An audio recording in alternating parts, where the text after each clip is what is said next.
क्या हाल है साथियों। मैं विकास तोमर आपके अपने trustworthy channel study for civil services पे आज आपके समक्ष लेके आ गए हैं 20 फरवरी का करंट अफेयर हिंदी इंग्लिश दोनों ही भाषाओं में। और ये इंपॉर्टेंट है बहुत ही ज़्यादा यूपीएससी का ईपीएफओ और बाकी स्टेट पीसी एग्जामिनेशन के लिए। आज के हमारे जो टॉपिक्स हैं वो हैं धन विधेयक यानी कि मनी बिल से संबंधित क्या न्यूज़ आ रही है वो उसको समझेंगे। इसके बाद आपका किशोर न्याय अधिनियम में संशोधन हो गया है जुवेनाइल जस्टिस एक्ट में। पाकिस्तान फिर से बना हुआ है एफएटीएफ की ग्रे लिस्ट में, जून तक बना रहेगा। प्रधानमंत्री ने महाबहू ब्रह्मपुत्रा ये एक स्कीम लॉन्च करी है, आसाम में करी है। ठीक। और नासा का परसिवरेंस रोवर अब जो है आपका मार्स पे पहुंच गया है। हम लोगों ने 3 देखा था, पहले तो यूएई का होप पहुंचा, फिर आपका चाइना का जो है कौन सा पहुंचा उसका नाम आप लोगों को कमेंट करके बताना है, और अब नासा का परसिवरेंस ये कल ही हम लोगों ने किया था इसलिए मैं पूछ रहा हूँ आप लोगों से। नासा का अब जो है परसिवरेंस पहुंच चुका है। ठीक।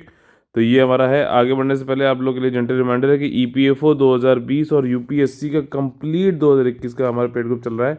8564880530 9696066089 पे आप लोग कॉल करके एडमिशन ले सकते हैं। ठीक। आज जो है 20 फरवरी को विश्व सामाजिक न्याय दिवस है। ठीक।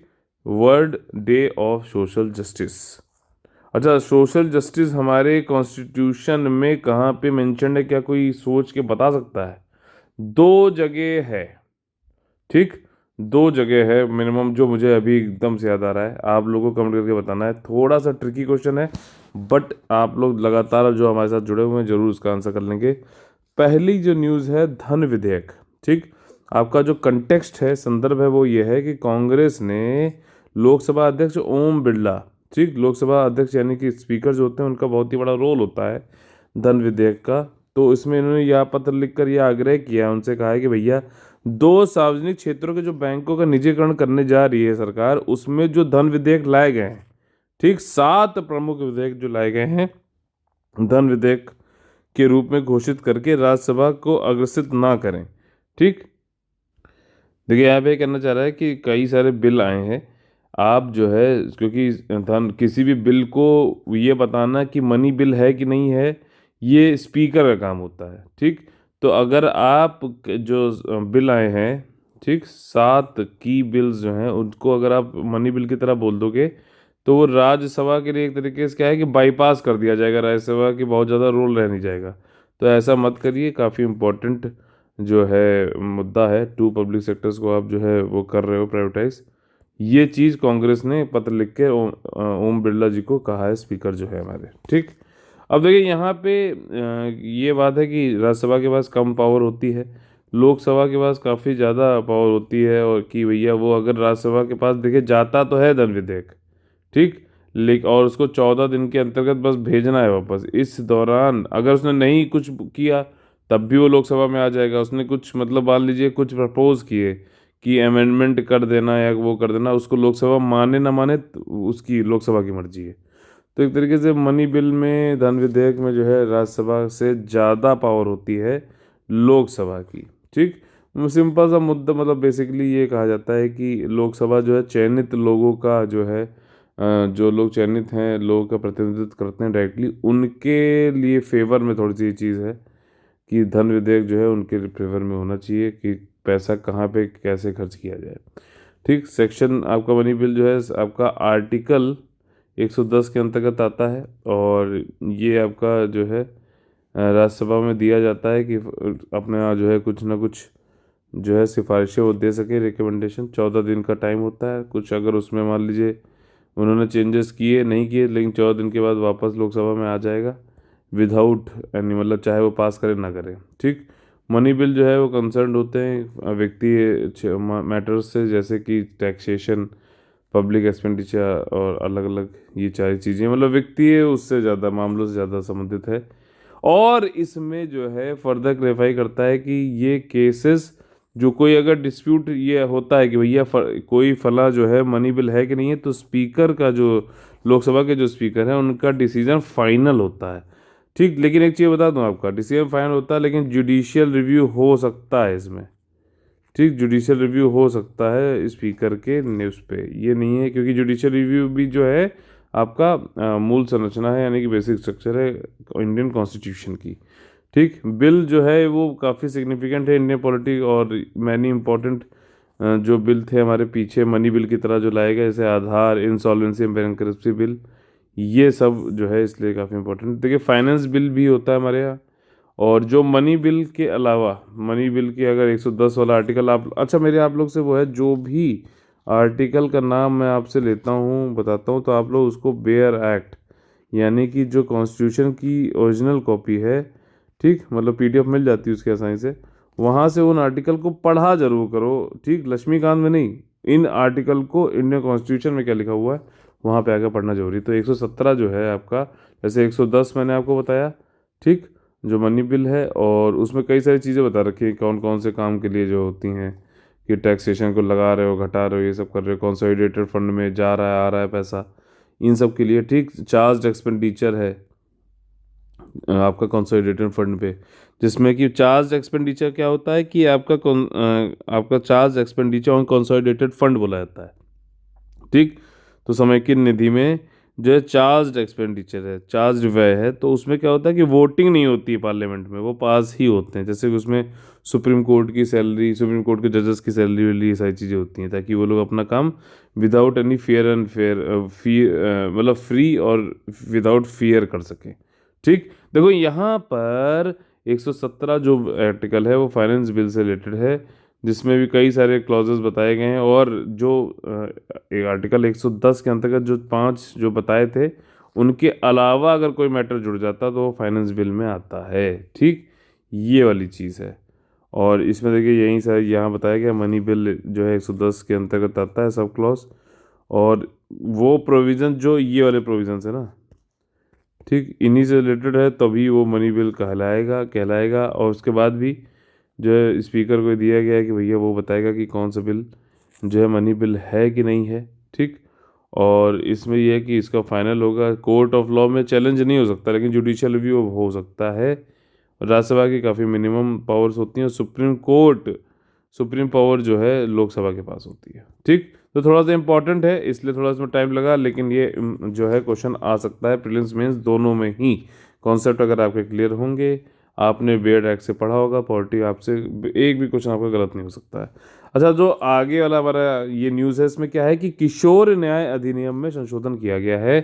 ठीक, कुछ मेजर जो है संशोधन किए गए हैं। 2015 में बिल आया था, ये एक्ट आया था जुवेनाइल जस्टिस एक्ट, उसमें चेंज किया गया है, मोदी जी ने इसको अप्रूव कर दिया है। देखिए इसमें क्या है कि उन आरोपों के तहत जहां बच्चों की अधिकतम सज़ा 7 साल से अधिक है, ठीक, लेकिन जहां कोई न्यूनतम सज़ा निर्धारित ना हो, उनकी कार्रवाई वेस्ट कोर्ट में नहीं होगी। मतलब सिंपल सी बात ये कह रहा है, कुछ ऐसे आरोप हैं जिसको बोला जाता था 7 साल या 7 साल से ज़्यादा के जो आरोप होते हैं जिसमें सज़ा होती है, उनको हीनियस क्राइम बोला जाता था।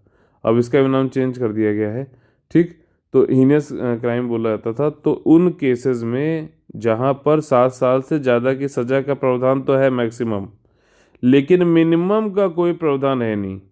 मिनिमम नहीं कहा है कि भैया 1 साल दी ही जाएगी। ठीक, मिनिमम उन्होंने कहा कि 1 दिन भी हो सकता है, जो भी ये लिखा ही नहीं है। तो उस केसेस में जो है एडल्ट कोर्ट में नहीं जाएगा, मतलब एडल्ट कोर्ट में केस नहीं चलेगा। समझे, तो ये वाली बात है। उसके बाद क्या है, और इसके बाद ये है कि डिस्ट्रिक्ट मजिस्ट्रेट जो है और एडीएम भी, ये लोग अब जो है अडॉप्शन जो ऑर्डर है वो दे सकेंगे। ठीक, होता है ना कि गोद ले सकते हो कि नहीं ले सकते हो, पहले डीएम था, अब एडीएम भी हो गया है। और इसके अलावा जो है डीएम जो है डिस्ट्रिक्ट मजिस्ट्रेट जो है वो खुद से स्वतंत्र रूप से जो है बाल कल्याण समिति या फिर विशिष्ट किशोर पुलिस इकाई का मूल्यांकन यानी कि इवैल्यूएशन कर सकते हैं। स्पेशलाइज्ड जुवेनाइल पुलिस यूनिट और चाइल्ड वेलफेयर कमेटी, इन दोनों की जो है इवैल्यूएशन कर सकते हैं डीएम खुद से, अब स्वतंत्र भार से। और इसके बाद क्या अमेंडमेंट इन्होंने ये भी किया है कि जो भी ऐसे सेंटेंस हैं जहाँ पे 7 से कम साल की सज़ा की बात है, वो अब हीनियस नहीं कहलाएगा, सीरियस कहलाएगा। ठीक, इसके बाद जो है इसमें कहा गया है कि जो भी children will be treated as juvenile and will not be have to go through the adult criminal justice system। ठीक, तो मतलब इसका मतलब ये है कि अगर जो है 7 साल से कम वाली सजाएं उसको हीनियस न कह के, क्योंकि 7 साल के ऊपर वालों को तो अभी भी हीनियस बोलते हैं, 7 साल से कम वाली जो सजाएं उसको सीरियस बोलेंगे। तो अब ये है कि उसको एडल्ट क्रिमिनल जस्टिस सिस्टम से नहीं जाना पड़ेगा। अच्छा, एक माली मत कमेटी थी, ये वैल्यू एडिशन है, माली मत कमेटी, वो क्रिमिनल जस्टिस सिस्टम से रिलेटेड थी। ठीक है, तो ध्यान रखिएगा थोड़ा सा। और यहाँ पे देखिए, it will also ensure the speedy disposal, अब तेजी से मतलब केसेस की जो है वो ख़त्म किया जाएगा, उस पर डिसीजन लिए जाएंगे और जवाबदेही भी इसमें बढ़ेगी। अच्छा, क्या है आपका न्याय किशोर न्याय बच्चों की देखभाल और संरक्षण अधिनियम 2015, ठीक, care and protection of childrens act 2015, ये क्या है? देखिए, इसमें सिंपल सी चीज़ थी, 2000 में जो एक एक्ट आया था उसको पहले तो रिप्लेस किया उन्होंने। ठीक, दूसरी बात यह है कि जो भी 16 से 18 साल के बीच के बच्चे हैं, एक निर्भया कांड हुआ था ना, निर्भया कांड में देखा गया था कि एक बंदा जो है वो 18 साल का नहीं था, और उसको तब भी जो है मतलब उसने बहुत ही भयंकर ये रेप वेप वाले केस किए हैं। और ये भी देखा था कि 16 से 18 साल के बीच के बच्चे ज़्यादातर रेप वेप के केसेस में इन्वॉल्व हो रहे हैं। तो उनको जो है हीनियस क्राइम जैसे इस टाइप का जो रेप वेप के अगर कर रहे हैं तो उनको एडल्ट की तरह माना जाएगा और एडल्ट कोर्ट में उनके ऊपर केस चलेगा। ये चीज़ें जो है 2015 में संशोधन करके लाई गई थी। और it also seeks to create a universally accessible adoption law. ठीक, इसी जूनियर जस्टिस एक्ट में ही जो है ये कहा जा रहा है कि पूरे सार्वभौमिक रूप से सुलभ दत्तक कानून बनाया जा सकता है। एडॉप्शन मतलब आसानी से हो सके, हर जगह इसकी मान्यता हो। इसी को पूरा करने के लिए एक स्मूथली मतलब जो भी अनाथ बच्चा है उसका एडॉप्शन हो सके, इसके लिए एक कारा एजेंसी बनाई गई, सेंट्रल एडॉप्शन रिसोर्स अथॉरिटी। ये एक सांविधिक यानी वैधानिक निकाय है। ठीक, इससे रिलेटेड कुछ इन्फॉर्मेशन है। 1990 में बनी थी, नोडल बॉडी है कि भैया गोद वोद लेने की जो प्रक्रिया ये करवाती है इंडियन चिल्ड्रन को, इंडिया में नहीं बाहर भी, ठीक है ना, मॉनिटर करता है, विनियमित करती है in country and inter country adoption. ये एक ऑटोनोमस यानी कि आपकी जो है एक स्वायत्त और वैधानिक निकाय है, और ये ministry of women and child development के अंतर्गत काम करती है। ठीक, समझ में आ गया। इसके बाद हमारा अगला जो टॉपिक है उसमें ये कहा गया है, बताया जा रहा है कि पाकिस्तान जो है फिर से अपने परफॉर्मेंस देते हुए FATF के ग्रे लिस्ट में बना हुआ है, जून तक बना रहेगा, क्योंकि ये टेररिज्म फंडिंग फाइनेंसिंग का काम करते हैं, और जो है लगातार FATF की ग्रे लिस्ट में बने होने के बावजूद भी इस दिशा में काम नहीं कर रहे हैं कि इनको यहाँ से हटाया जा सके। मतलब टेररिज्म जो फाइनेंसिंग है ये अभी भी FATF को लगता है, फाइनेंशियल एक्शन टास्क फोर्स को लगता है कि इनके यहाँ चल रही है, और अगर इसी तरह चलती रहो तो हो सकता है आगे जाके ब्लैक लिस्ट भी में भी ये आ जाएं, जिसमें कि FATF में जो है ब्लैक लिस्ट में कौन कौन सी कंट्रीज में पहले बता चुका हूँ आप लोगों को। एक तो नॉर्थ कोरिया है। ठीक, नॉर्थ कोरिया, बताइए 2 कंट्रीज और कौन कौन सी हैं, कमेंट करके बताना है। ये मैं ऑलरेडी आप लोग को रिवाइज करा चुका हूँ। ठीक है, तो ये वाली बात है यहाँ पे। अब देखिए, FATF की जो प्लेनरी और वर्किंग ग्रुप मीटिंग होती है, ये इसी मीटिंग में डिसाइड किया जाता है कि भैया कौन ग्रे लिस्ट में रहेगा, कौन ब्लैक लिस्ट में रहेगा। ये पेरिस में होने वाली है 21 से 26 में, और ये जहाँ तक है कि ये इनकी स्थिति पे फैसला होगा, और ये जून तक बने रहेंगे भाई साहब अपने पाकिस्तान ग्रे लिस्ट में, क्योंकि ये टेररिज्म को फाइनेंसिंग करके या जैसे भी ये बढ़ावा देते हैं, इनके पास जो है टेररिज्म का ही एक सहारा है। ठीक, तो ये चीज़ है, और रिक्वायर्स ए केयरफुल स्क्रूटनी। इन जून 2018 में ये ग्रे लिस्ट में आ गए थे। इनकी जो है मतलब ये है कि सावधानी पूर्वक जांच की आवश्यकता कराई जाती है अगर कोई ग्रे सूची में आ जाता है तो। ठीक, और इसमें सर्टेन टाइमलाइन होती है, एड्रेस ग्लोबल कंसर्न होते हैं कि भैया इस टाइमलाइन में ये करो ये करो ये करो ये करो, तो आपको जो है फिर हटा दिया जाएगा। ठीक, और फंडिंग टेररिस्ट ग्रुप को अगर हो रही है, फिर आप कैसे क्या चीज़ शो करो कि आपको हटा दिया जाए या बने रहो, वो इस जो है टाइमलाइन पे डिपेंड करती है। और आपको जो है 27 एक्शन पॉइंट्स पे जो है काम करना होता है, लेकिन ये सब पाकिस्तान कर ही नहीं पाएगा। और उसके बाद जो है अक्टूबर लास्ट ईयर जो FATF ने ये कहा था कि पाकिस्तान जो है फेल हो गया है, जो 6 की कंडीशन दी गई थी उनको पूरा करने के लिए। अच्छा, वित्तीय कार्यवाही कार्यबल यानी कि फाइनेंशियल एक्शन टास्क फोर्स है क्या? ये एक देखिए संस्था है, शुरुआती दौर पे तो मनी लॉन्ड्रिंग, अच्छा, कई लोग को ये समझ में नहीं आता कि मनी लॉन्ड्रिंग क्या है। इसको सिंपल से आप ये समझ लीजिए कि जैसे कपड़ों की लॉन्ड्रिंग होती है, सफाई होती है, वैसे ही आप काले धन को सफाई करके ऐसा बना दो कि वो लगे कि भैया सफ़ेद मनी है, मतलब कि लेजिटिमेट जगह से, यानी कि जो है लीगल तरीके से जो है वो कमाया गया पैसा है, उसी को मनी लॉन्ड्रिंग कहते हैं। इसके कई सारे जो है तरीके हो सकते हैं, वो वाला जो है आपको मतलब कई सारे तरीके हैं कि कई आप कैश का मनी ऐसे आता है तो कुछ, जैसे आपने सुना होगा कि 50,000 से नीचे अगर आप जमा करो तो आपको पैन कार्ड और कार्ड नहीं मांगते, तो धीरे धीरे जो है आप जमा करते हो तो आपका कैश वाला जो अनअकाउंटेड मनी है, पता नहीं कहाँ से आप कमा के ले आए, वो भी धीरे धीरे जो है फॉर्मल फाइनेंशियल उसमें सिस्टम में आ जाता है। ठीक, औपचारिक वित्तीय प्रणाली में आ जाता है। ठीक है, और ये वाली बात हुई, तो ये इंटर गवर्नमेंट पहले मनी लॉन्ड्रिंग से संबंधित था, फिर बाद में इसको टेरर फाइनेंसिंग में भी जोड़ दिया गया है। 1989 में G7 ने बनाया था। इसका जो सचिवालय है वो OECD का सचिवालय वहीं पर ही है, पेरिस में। 2001 में इसमें टेररिज्म फाइनेंसिंग भी जोड़ दिया गया, वित्त पोषण जो है आतंकवादियों का। इसका उद्देश्य जो है वो यही है कि भैया कुछ मानक बनाओ, कुछ स्टैंडर्ड बनाओ, इफेक्टिव इम्प्लीमेंटेशन जो है कार्यान्वयन होना चाहिए, जो लीगल, जो कानूनी और रेगुलेटरी ऑपरेशन मेजर्स है, ताकि मनी लॉन्ड्रिंग और टेररिज्म फाइनेंसिंग ख़त्म हो सके, और जो है इंटरनेशनल वित्तीय सिस्टम है जो उसका अखंडता बनी रहे। ठीक, 2000 में क्या है कि FATF ने एक ब्लैक लिस्ट मेंटेन कर रखी है, जिसमें वो कहता है कॉल फॉर एक्शन। एक्शन ये है कि जो भी आपको लग रहा है कि जो भी अकाउंट है उनको फ्रीज कर दो, ताकि उससे कोई पैसा ना डाला जा सके ना निकाला जा सके। लेकिन पाकिस्तान में मान लीजिए अगर कल को ये ब्लैक लिस्ट भी हो जाए तो इनके यहाँ खुला वो न्योता रहता है कि जो मसूद अजहर और इस टाइप के जो लोग हैं, दूसरे का नाम नहीं याद आ रहा उसका जो है, उनके लिए कहेंगे ठीक है याले अकाउंट हो गया सीज, कोई बात नहीं, हमारे आपके लिए जो है दूसरे नाम से याले अकाउंट सीज बनाए खोले दे रहे हैं। ठीक, तो ये वाली चीज़ है। और ये है कि अगर आप ग्रे लिस्ट में हो तो आपका अदर मॉनिटर्ड जुरिस्डिक्शन, मतलब कुछ मॉनिटरिंग की जाती है। ब्लैक लिस्ट में वही है नॉन कोऑपरेटिव कंट्रीज और टेरिटरीज, मतलब जो कॉपरेशन नहीं कर रहे हैं, आपका जो है सहयोग नहीं कर रहा है, ठीक, उनको ब्लैक लिस्ट में डाला जाता है। और ये सपोर्ट करते हैं आपका टेररिज्म फंडिंग और मनी लॉन्ड्रिंग को। और FATF ने रिवाइज कर दी है, ब्लैक लिस्ट को रिवाइज करते रहते हैं लगातार।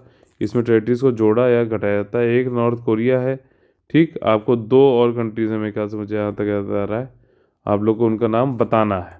ठीक, ग्रे लिस्ट में क्या है कि वहीं आपका जो है सेफ हेवन है, आप सपोर्ट करते हो कि टेरर फंडिंग और मनी लॉन्ड्रिंग हो, और इसीलिए आपको FATF की ग्रे लिस्ट में रखा जाता है। इसमें जो है वार्निंग दी जाती है और कि कंट्री को कि दे में एंटर इनटू द, वो जो है ब्लैक लिस्ट में भी डाले आ सकते हैं। ठीक, तो इस तरीके से हमारा जो है ये टॉपिक खत्म होता है। अगला टॉपिक हमारा क्या है, प्रधानमंत्री द्वारा असम में, अब देखिए असम में है आने वाला है इलेक्शन, तो वहाँ पे बड़ी बड़ी जो है वो स्कीमें लॉन्च करी जाएंगी। महाबाहु ब्रह्मपुत्र का शुभारंभ किया है। देखिए मोदी जी ने महाबाहु ब्रह्मपुत्र का शुभारंभ किया, और इससे एक फाउंडेशन भी स्टोन उन्होंने डाला, जो दो ब्रिजेस हैं बनाने का आसाम में। ठीक, दो जो है सेतुओं बनाने का भी बात करी गई है। To mark the launch of Mahabahu Brahmaputra, मतलब इसका लॉन्च किया गया। उन्होंने रोपैक्स जो है वेसल भी लॉन्च किया, एक तरीके की शिप है और कुछ नहीं है, रोपैक्स शिप, इसकी एक बार फोटो देख लेना। और किसके इसके बीच में, नियामती मजूली आइलैंड के बीच में, नॉर्थ गुवाहाटी साउथ गुवाहाटी के बीच में, और धुबरी हथसिंग मरी के बीच में रोपैक्स वेसल जो है आपका चालू किया गया है महाबाहु ब्रह्मपुत्र के अंतर्गत। ठीक, इससे इन्होंने ये भी स्टोन मतलब चालू किया, फाउंडेशन स्टोन डाला आपका इनलैंड वाटर ट्रांसपोर्ट टर्मिनल बनाने के लिए। देश का पहला मल्टी मॉडल लॉजिस्टिक पार्क कहाँ पे, जोगी गोफा पे चालू हो रहा है। ठीक, उसी में ही पानी के रास्ते जो है इंटर वाटर ट्रांसपोर्ट टर्मिनल बनाया गया है। इसी को फिर रेल से रोड से जोड़ेंगे, और जोगी गोफा जो कि इंडिया का पहला मल्टी मॉडल लॉजिस्टिक पार्क है वो बन रहा है। इससे कई सारी जो है जेट्टी वेट्टी जो छोटी छोटी नाव होती है रिवर ब्रह्मपुत्रा पे चलेंगी, ईज ऑफ डूइंग बिजनेस होगा, ये वाली बात है।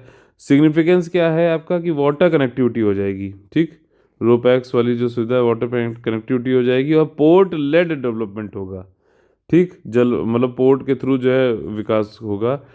जो 3 रोपैक सर्विसेज हैं, ये जो है लॉन्च्ड और मेक आसाम को एक फ्रंट रनर स्टेट बना देगा, जो कि कनेक्टेड होगा रोपैक सर्विसेज पे इतने बड़े स्केल पर। ठीक है, और इसके बाद ये है आपका कि 4 टूरिस्ट जेटीज जो है वो इम्प्रूव करेंगी आसाम की कनेक्टिविटी उत्तर पूर्वी भारत के मतलब आपका अरुणाचल प्रदेश, नागालैंड, इन सबसे जुड़े होने का। ठीक, तो जो महाबाहु ब्रह्मपुत्र जो स्कीम है उसमें रोपैक्स आ गया, जेटीज आ गई, और वाटर के थ्रू जो है जोड़ रही हैं आपको आपस में, वाटर कनेक्टिविटी बढ़िया हो रही है। ठीक, अब यहाँ पे कुछ जो है दुबरी फुलबरी ब्रिजेस, अब देखिए एक तो महाबाहु ब्रह्मपुत्र जो है लॉन्च किया मोदी जी ने, दूसरी दो जो है सेतुओं की बात करिए ना, वो सेतुओं के बारे में देख लेते हैं। धुबरी फुलबरी ब्रिज है पहला, 19 किलोमीटर लॉन्ग है ब्रिज, और ये मेघालय में है।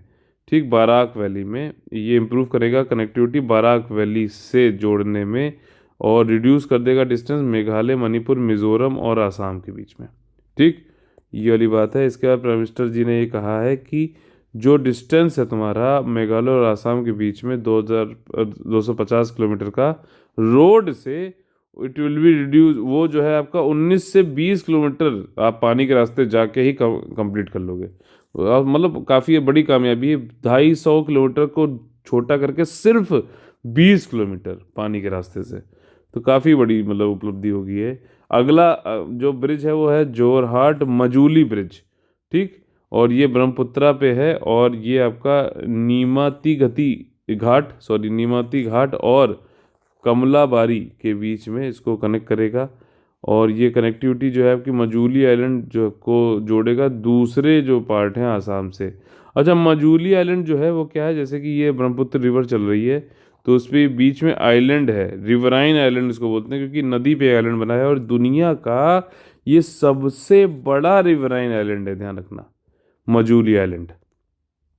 ठीक, आप लोग को ये बताना है, मैंने एक पीछे वीडियो दिया था कि चार चपोरी क्या होता है, इस पे डेडिकेटेड मैंने वीडियो भी बनाया था, तो आप लोगों को जो पता होगा। देखिए अगला हमारा जो टॉपिक है बहुत ही ज़्यादा शानदार, लगातार स्पेस उसमें हम लोग देखते आ रहे हैं कि यूएई ने सबसे पहले इधर ऑर्बिटर लाया। ठीक, मतलब जैसे ये है मार्स, तो ऑर्बिट कर रहा है होप मिशन के नाम से। फिर चाइना ने अभी कल परसों में ही अपना वहाँ पे ये इनका लैंडर मतलब रोवर भी है। ठीक, इसका नाम मैं बोल रहा हूँ, टी से नाम है, आप लोग कमेंट करके बताना है। वो पहुंचा था, और मैंने आपसे कहा था परसीवरेंस भी 1 ही 2 दिन में पहुंचने वाला है, और देखिए वो पहुंच गया है वहां पर। अब इन्होंने वहां पे अपना, इनका भी यूएसए का जो है ये भी रोवर है, मतलब ये इस पे मार्स पे उतरेगा। यूएई वाला ऑर्बिटर है, खाली घूमेगा। ठीक है, रोवर लैंडर रोवर दोनों है।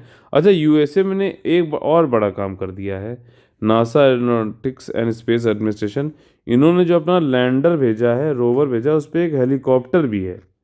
मतलब ये पावर्ड जो है हेलीकॉप्टर पहली बार होगा, किसी और ग्रह पे जाके हेलीकॉप्टर उड़ेगा। और अच्छा, ये जो हमने भेजा है परसिवरेंस नासा के द्वारा जो भेजा गया है, इसका जो है मेन काम क्या है कि भैया देखना है कि लाइफ पहले यहाँ पे थी या नहीं थी, या कैसे हो सकती है, और कैसे ह्यूमंस को हम भेज सकें मार्स पर। ठीक, उसके लिए कुछ रॉक्स वॉक्स भी वो लेके आएगा वापस।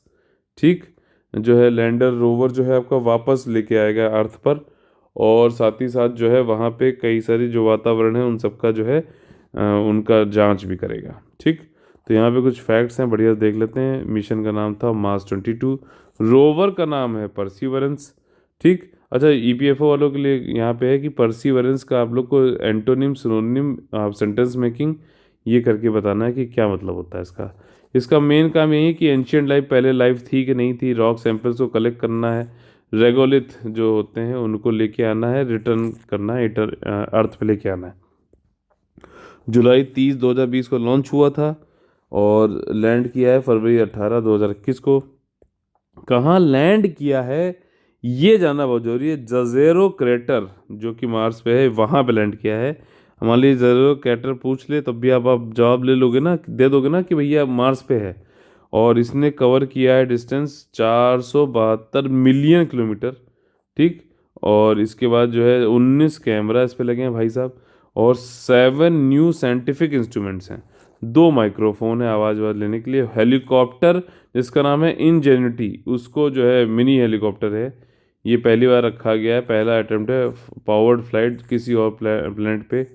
और सिग्निफिकेंस क्या है कि ये जो है आपका बहुत ही ज़्यादा एडवांस्ड है, बहुत खर्चीला भी है, और मोबाइल लेबोरेटरी है जिस जो पूरा ये सब देखेगा कि भैया पहले लाइफ वाइफ थी वहाँ पे कि नहीं थी, और हम कैसे ह्यूमंस को भेज सकते हैं, ठीक, ह्यूमन मिशन को भेज सकते हैं सर्च फॉर लाइफ। और ये भी बताएगा कि भैया फ्यूचर में कि कैसे मैन मिशन किस तरीके से मतलब हेल्प करेगा। पहले हमने अभी रोबोट भेजा है, बाद में अब इंसान को भेजेंगे, ठीक। और फर्स्ट स्टेप है ये मल्टी स्टेप प्रोजेक्ट में कि जो सैंपल लेके लाएगा वापस और स्टडी किया जाएगा जो भी सैंपल लाए जाएंगे, कि भैया ये फिर ये बताएगा कि क्या क्या चीज़ें यहाँ पे कैसे कैसे घटित हुई हैं पहले, ठीक। और देखो ये इसने फ़ोटो भेजी है ये रोवर कि ये आपको वो दिख रहा होगा शेडो, ठीक। फ़ोटो जो है नासा के परसीवरेंस ने पहली फ़ोटो भेजी परसीवरेंस रोवर के द्वारा, जो सरफेस दिखा रहा है मार्स के after landing in the Jezero crater, ये इंपॉर्टेंट है, ठीक। इस तरीके से हम लोग अपने आगे हैं अपने फेवरेट सेक्शन पे, कॉमन है स्पीसीज वाले पे। यहाँ पे हम लोग ये देखते हैं कि भैया क्वेश्चन पढ़ लिख तो बहुत लिया, लेकिन आखिरी में क्वेश्चन किस तरीके से सॉल्व करना होता है एग्जाम हॉल में बैठ के। छत्रपति शिवाजी महाराज से संबंधित कुछ कथन दिए गए हैं, बताना है आप लोगों को कि वो कौन कौन का सही है, ठीक। इनकी जयंती 17 फरवरी को मनाई जाती है, बताइए सही है कि गलत है। यह दिन सबसे प्रसिद्ध मराठा राजा शिवाजी जो है उनकी 391वीं, ठीक, 391st जयंती के रूप में मनाया जा रहा है। और छत्रपति शिवाजी जो है ये पहली बार इनका जो है जयंती मनाई गई थी जब महात्मा ज्योतिराव फूले ने 1870 में इनका जो वो था टोम था, उसको जो है रायगढ़ में उसको मतलब ढूंढ लिया था, ठीक। तो जब महात्मा ज्योतिराव फुले ने पुणे के से लगभग 1 किलोमीटर दूर रायगढ़ में शिवाजी महाराज की समाधि की खोज की थी, तब से जो है हो रहा है 1870 से। तो देखिए पहली बात तो ये है कि इसमें ट्रू पूछा गया था, दूसरा और तीसरा स्टेटमेंट सही है, नहीं बी ऑप्शन सही है, पहला गलत है क्योंकि 19 फरवरी को उनकी जयंती होती है, ठीक।